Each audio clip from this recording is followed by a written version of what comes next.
Welcome to A Bit of Insight, where we explore how to live well, travel far, and inspire others along the way. I'm your host, Lisa Mosbey, and if you're ready to design a life you don't need a vacation from, you're in the right place. What if wellness wasn't another complicated program to follow, but a collection of simple practices that help you feel more grounded in your own body and life? Today, we're exploring what it means to stop chasing healing only when you feel overwhelmed and begin practicing wellness in small, intentional ways every day. Welcome to A Bit of Insight, where we share meaningful conversations, practical wisdom, and ideas that help you live well and navigate life with greater intention. Today's conversation brings together ancient principles, modern wellness practices, and the belief that true wellness should create independence, not dependence. My guest today combines evidence-informed wellness practices with the ancient principles of Maaat: balance, truth, harmony, and intentional living. Through herbal tea, therapeutic bodywork, breathwork, stretching, mindfulness, and community wellness programs, she helps people reconnect with themselves in practical and sustainable ways.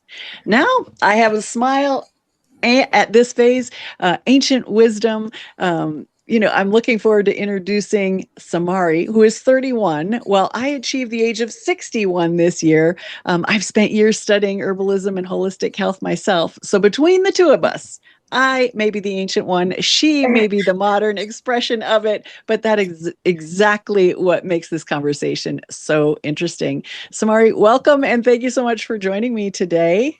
Thank you. Thank you so much for such an amazing introduction, thorough introduction, and really bringing our viewers to understand the synergy between us, this ancient and modern world that we are about to dive in deep today. I'm really excited to be here.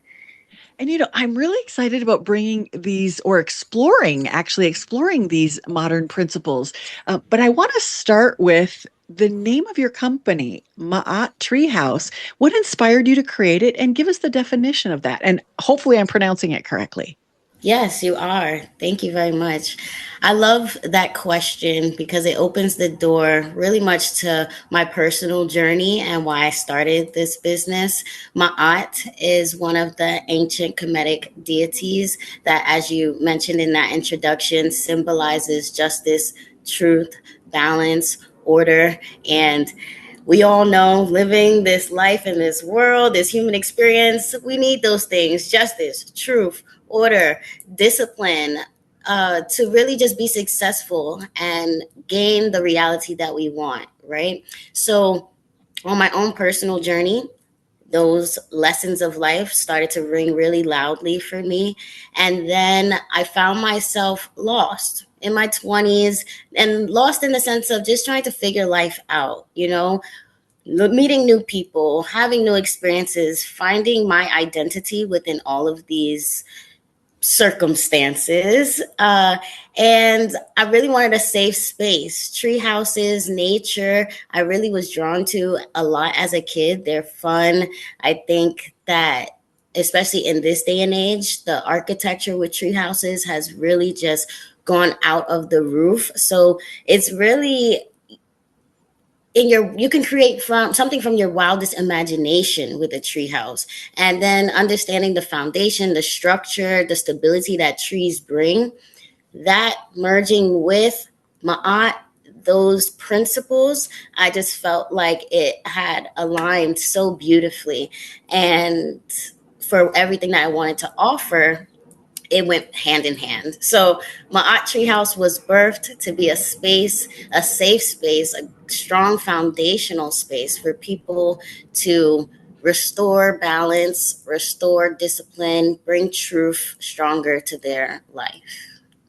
I have to tell you that the picture that comes to my mind is there's a restaurant in New Smyrna Beach, Florida, where I lived for a while, and it's a treehouse, and they have all these unique dining spaces. There's all these interesting rooms, and they do have trees that go throughout it. It's not actually totally built in a tree, but they do have a lot of natural trees that come up through the floors.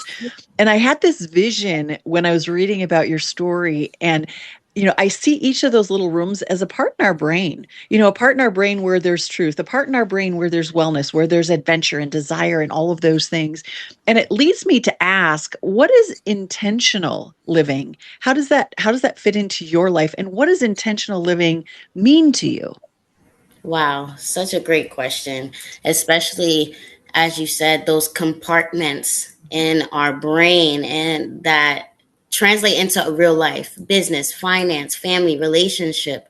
So, intentional living for me is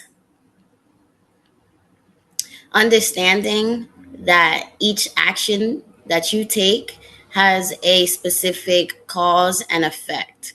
So, once you really understand the law of cause and effect in the universe, every action causes a reaction, then I feel like our awareness is really raised to our impact on our own lives with what we are causing and the effects which show up as circumstances, right? And I feel like many people can get focused and I don't want to say stuck, but start to spiral within understanding the effect and not center their train of thought towards what caused it.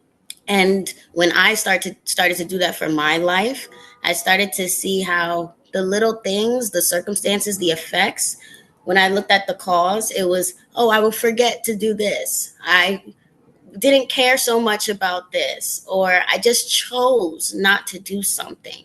And then there were repercussions, consequences, the effects of that I would feel.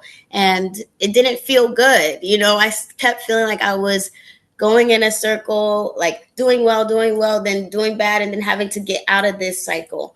And the only way to get out of that cycle was to really shift my actions. And intentional living is that shifting your actions. So even down to my hair, my jewelry, everything is supporting me showing up as my best version so that I am causing good chain reactions in my life so that the effects of all of my actions I can bear with. I'm causing great memories for myself and my family and my loved ones and my community. So that's what intentional living is for me. Yeah.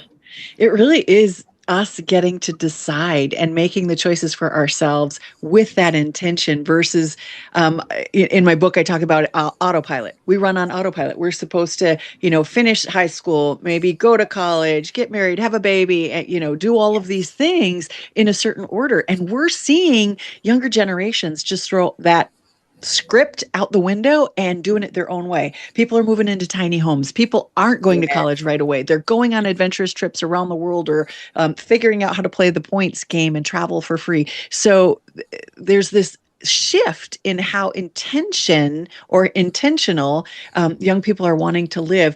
But one of the things that kind of pops up and that I've noticed is our mind and our nervous system aren't totally aligned with that. We get a lot of resistance from parents. We get a lot of resistance from culture because you don't have a job. People, I'm a nomad. People call me a vagabond. I said, look up the definition. A vagabond doesn't have a job. I have a job. I have 3 or 4 jobs. I have a career. I just don't have a house. I travel and live in the spaces that I find to live in. So, how can someone recognize that their mind or their nervous system needs a reset? That they need to take a break and redefine what intentional living looks like for them? That is a great question. That is such a great question because I feel like that is the space that you have to start. You have to be able to acknowledge and accept the space you're in, which might not be aligned. One half of you, one version of you can be going this way, and another version of you can be going this way. Or, like you said, not even just internally, externally, you can be set in stone on a way you're going, and then all of the outside external forces coming at you are saying, no, you're going the wrong way, go this way. So, how does our nervous system recalibrate that? And I think what it goes back to is values, because when you are someone who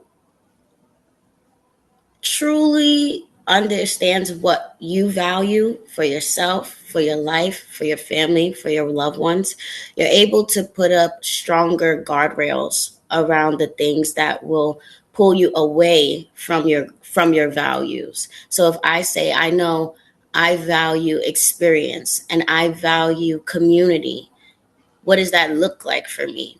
Is it community with, like, just with my family, making sure I'm in touch with my family members, whether they're in this state or not, the next or another state?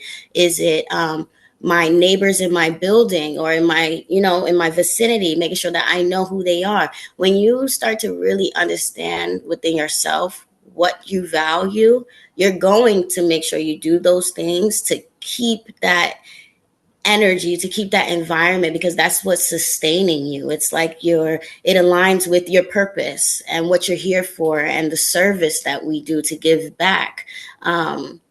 So I feel like there are tugs and pulls with many people because our values are not locked in. One day we can value being a morning person and waking up early and sweeping my house when I wake up and making sure there's no dishes in the sink. And then 2 weeks later or the next month, all those values went out the window and my house has just become a pigsty. Like, what tornado just came through here? And there's one version of a person that continues the day, looks around their house and says, okay, I'm just going to continue because I have to go to work. I have to do this. But there's another version of that person that says, hold on, let me stop. Things are not in order. This is becoming chaotic. This is not me.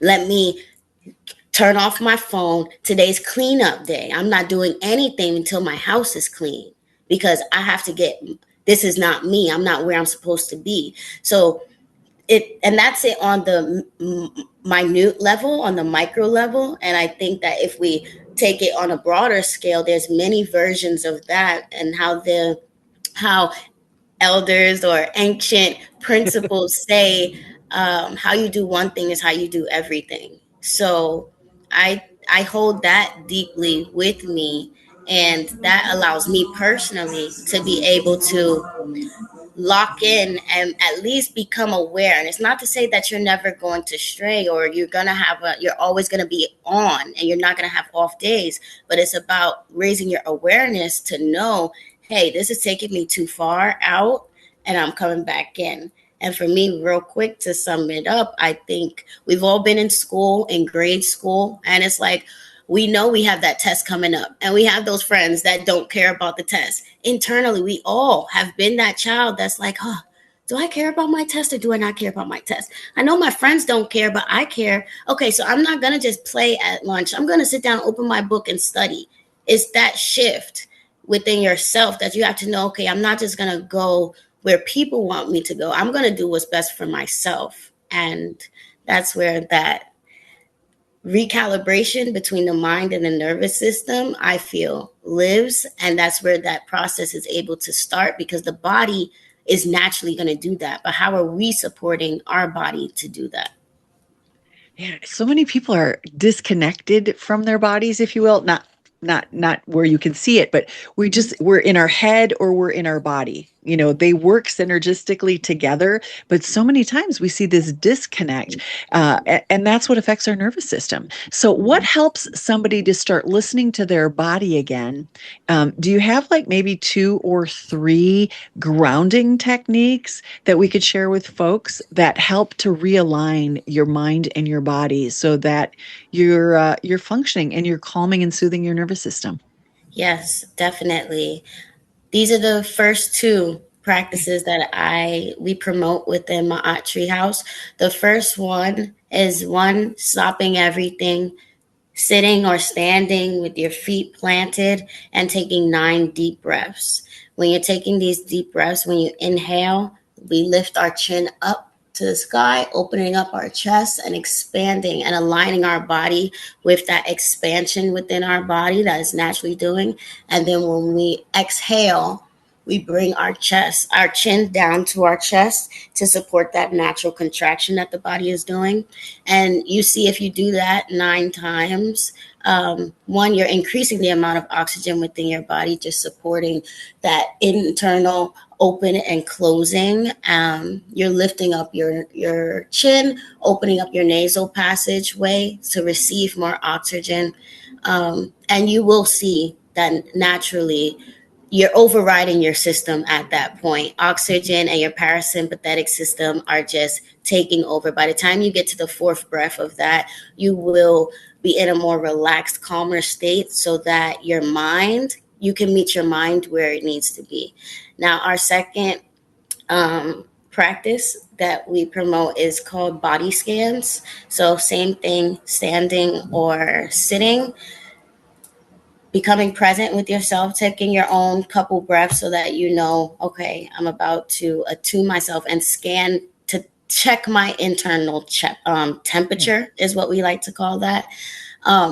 This also technically utilizes the practice of Reiki on yourself because you're utilizing your own hand to sense your energetic field. So you start at the top of your body and you just are scanning through your body, and your body will naturally sense energy. So, like right here, it's starting to feel a little bit heavier and my hand is slowing down. And that we might not know what it is, but it's telling us, hey, my face, I'm talking right now, so my face muscles are activated. And it's just a way to, one, align your mind with, hey, I'm clearing out my energy, like a shower, like an energetic shower. And then you're able to raise your own awareness to where energy might be stuck and cleanse that out for yourself. So whether you're a beginner with Reiki and understanding your own energetic field, or an advanced individual with Reiki or understanding your own energetic field, that practice, body scans, has definitely been tested and proven to shock many individuals on how their level of awareness to their own bodily sensations with energy, um, reveal itself. Because sometimes, like anxiety within the body, all of that in the energy, in the business of energy, in the science with energy, quantum field, we say it's just trapped energy. We say that that's energy that's blocked, that's not flowing.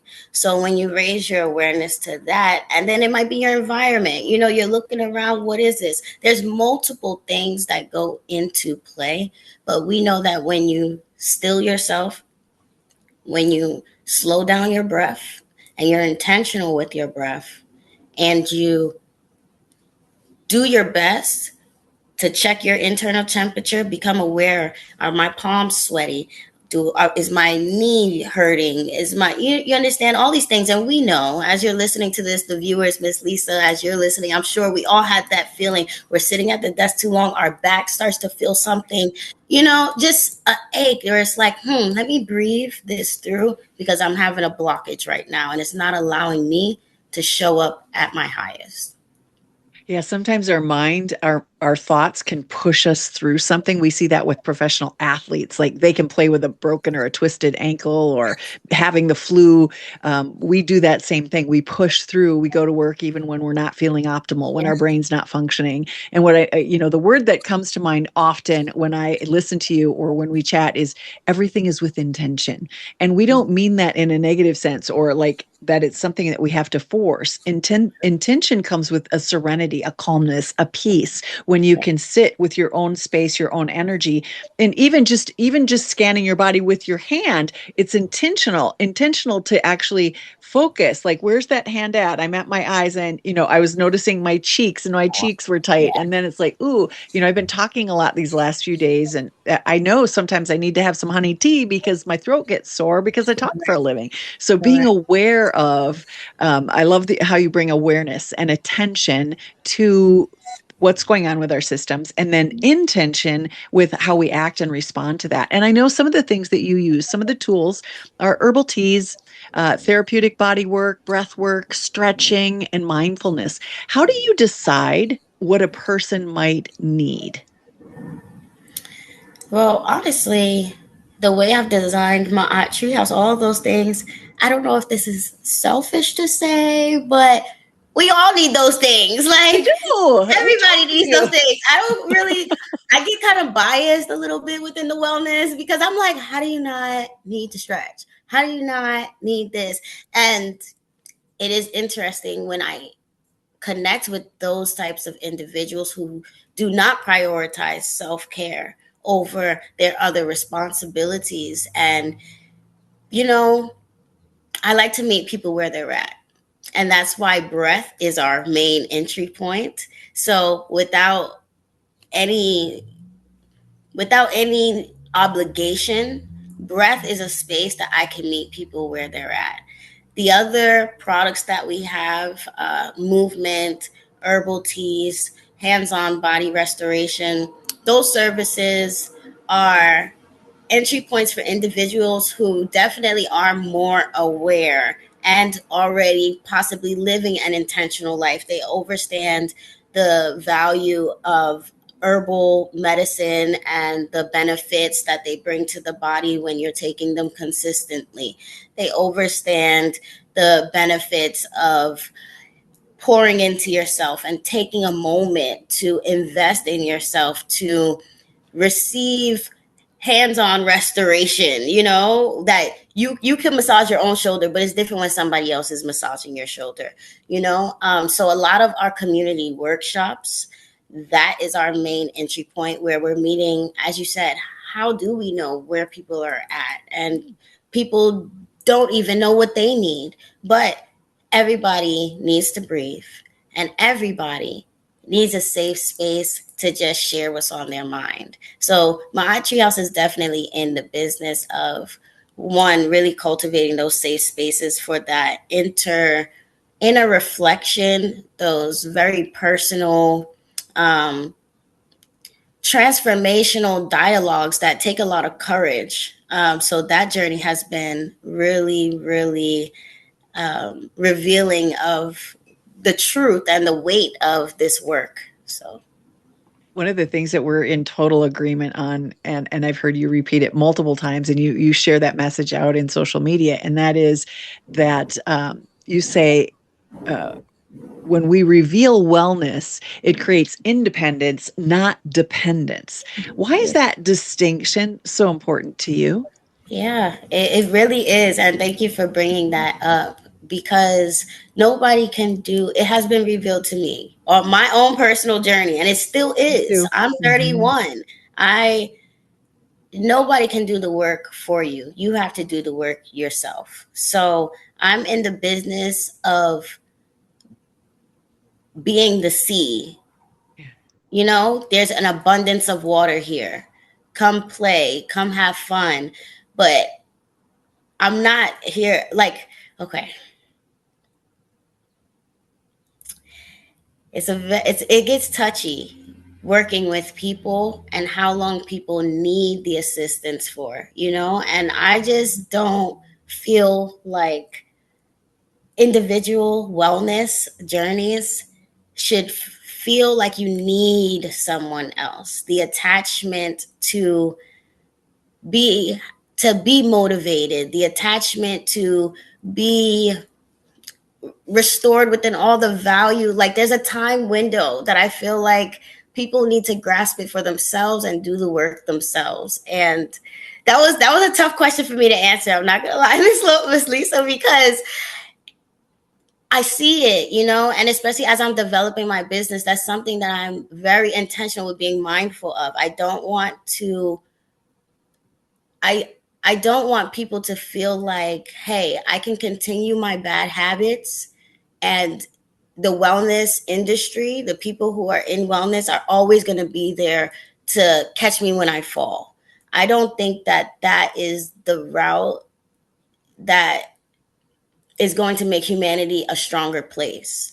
I I think that will agree. just take us in circles. So I think Yeah. that it's about giving people the tools to be confident and to know that they have the ability to do this themselves, which means if you did it once, you could do it again.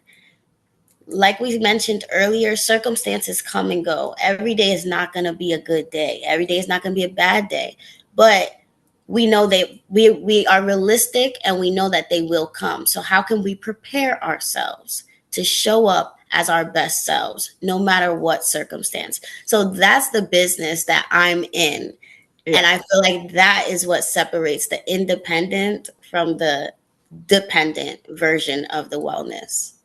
I so wanted to jump in and help you with that because it was like, it's the tools. It's the tools, I'm Samari. glad It's I the got tools. to We it. give people the Yes. tools. You got there. You did get there. I was like, oh, just hold her up. It's hold her up. Yeah, it's the tools Yes. because that's what separates it. It really, truly does. It's the independence versus dependence. When we become dependent on other people for massage therapy, acupuncture, chiropractic, and I'm not saying there's anything wrong with all of those. I do all of those. I have a massage therapy appointment on Sunday. I have been seeing a chiropractor. Every city I go to, I find a new chiropractor.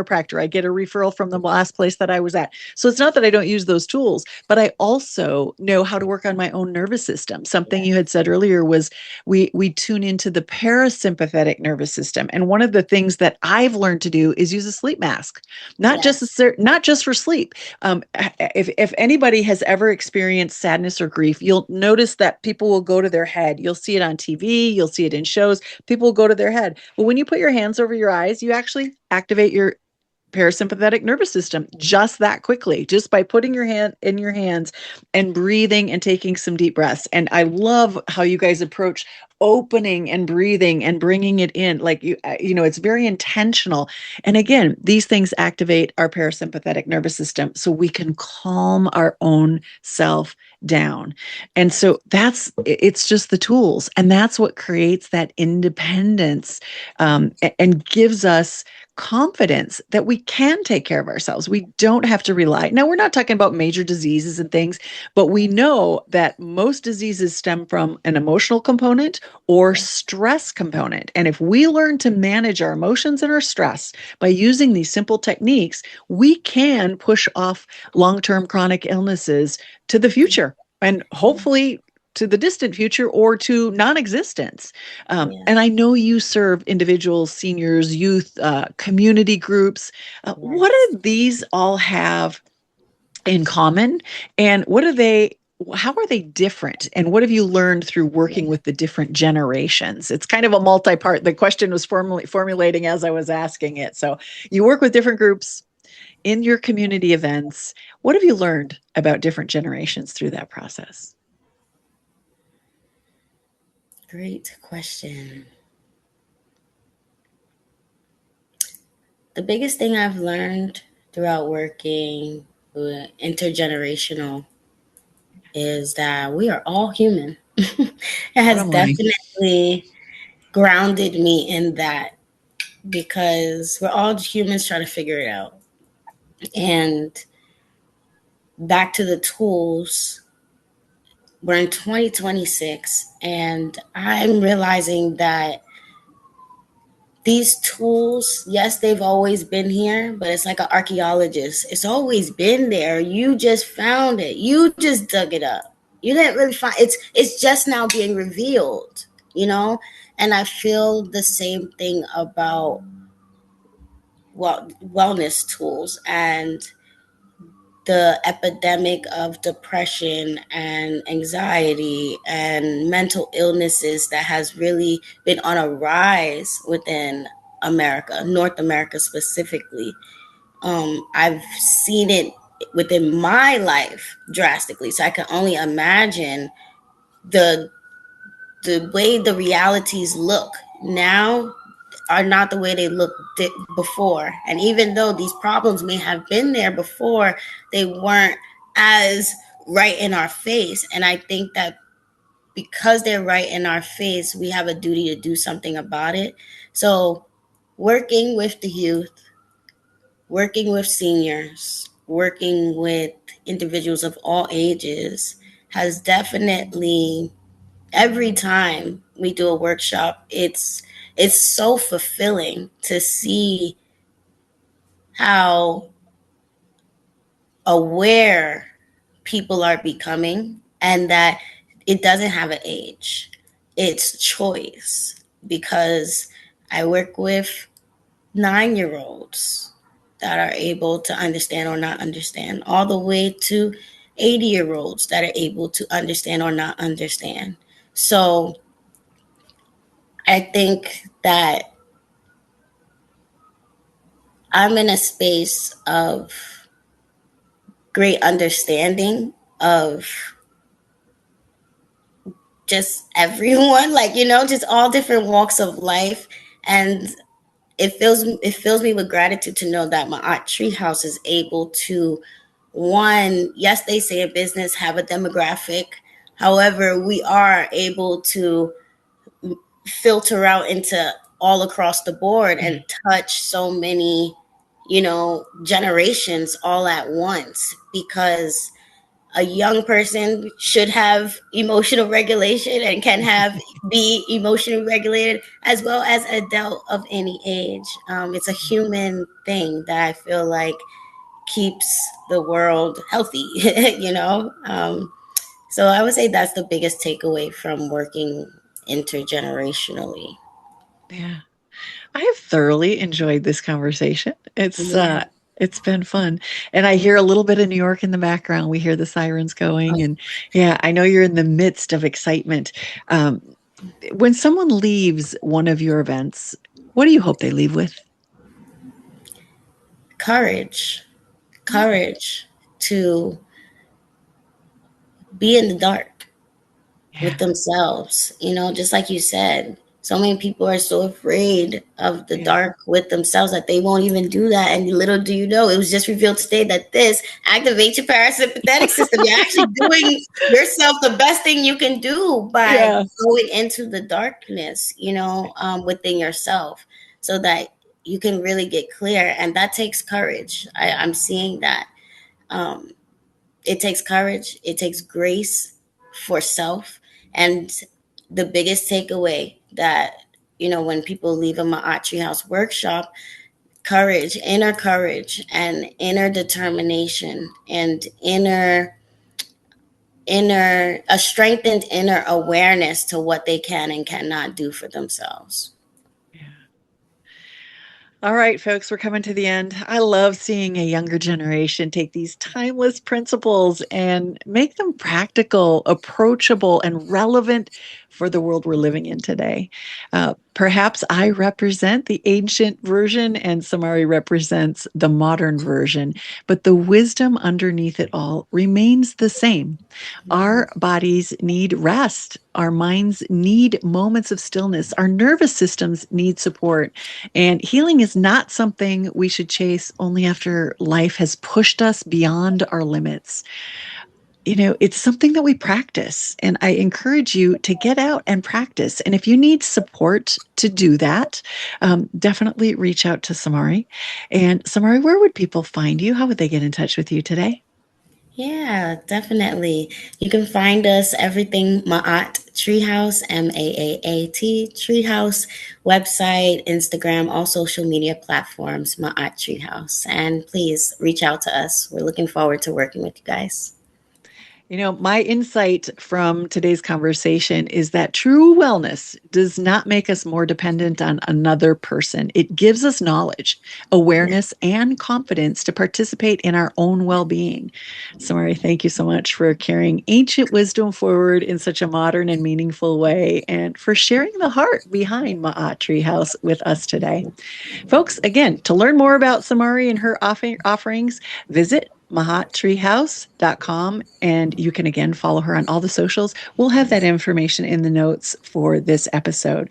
And to everyone listening, take a moment today to reset your mind, ground your body, and reconnect with yourself.